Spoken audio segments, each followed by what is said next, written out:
Willkommen in der Gedenk- und Bildungsstätte Haus der Wannsee-Konferenz. Wir befinden uns hier im Garten der Villa Mallier, einem Gebäude, das 1914/15 erbaut worden ist. Was hat dieses Gebäude in dieser idyllischen Umgebung mit dem Massenmord an den europäischen Jüdinnen und Juden zu tun? Das zeigen wir Ihnen in unserer Ausstellung. Mit der Machtübernahme der Nationalsozialisten 1933 begann in Deutschland die Ausgrenzung und Verfolgung der Jüdinnen und Juden. Mit dem Kriegsbeginn gerieten immer mehr Jüdinnen und Juden unter deutsche Herrschaft und wurden verfolgt. Die Maßnahmen radikalisierten sich.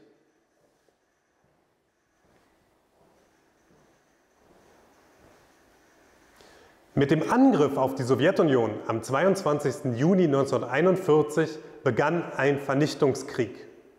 Bis zum Ende des Jahres 1941 wurden im besetzten Osteuropa bis zu 900.000 jüdische Zivilisten ermordet. Der Massenmord an Jüdinnen und Juden hat in Osteuropa also bereits begonnen, als Reinhard Heydrich zu einer Besprechung hier in die Villa am Wannsee einlud. Hier lesen Sie einen Auszug aus dem Einladungsschreiben.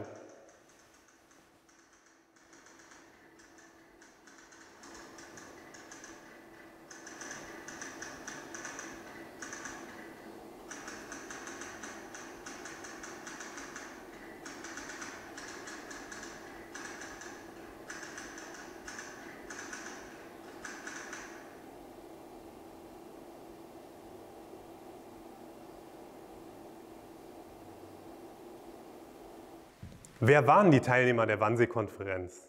Sie waren hochrangige Funktionäre aus Behörden, Ministerien, Polizei und SS, aus der Besatzungsverwaltung in Osteuropa, aus der Reichskanzlei, dem Justizministerium, dem Außenministerium und dem Innenministerium. Und es waren Offiziere aus Polizei und SS. Eingeladen wurden sie von Reinhard Heydrich, dem Chef des SS-Reichssicherheitshauptamtes. Worüber gesprochen wurde, wissen wir aus einem 15-seitigen Protokoll, das von der Besprechung am 20. Januar 1942 angefertigt wurde.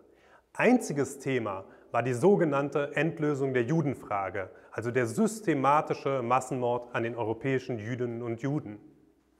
Genau genommen fand dieser Massenmord in Osteuropa, in der besetzten Sowjetunion und in Polen bereits statt.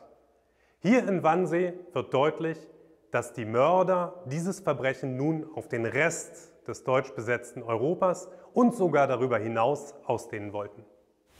Der schwierige Umgang mit der Geschichte des Mordes an den europäischen Jüdinnen und Juden spiegelt sich am schwierigen Umgang mit dieser Villa.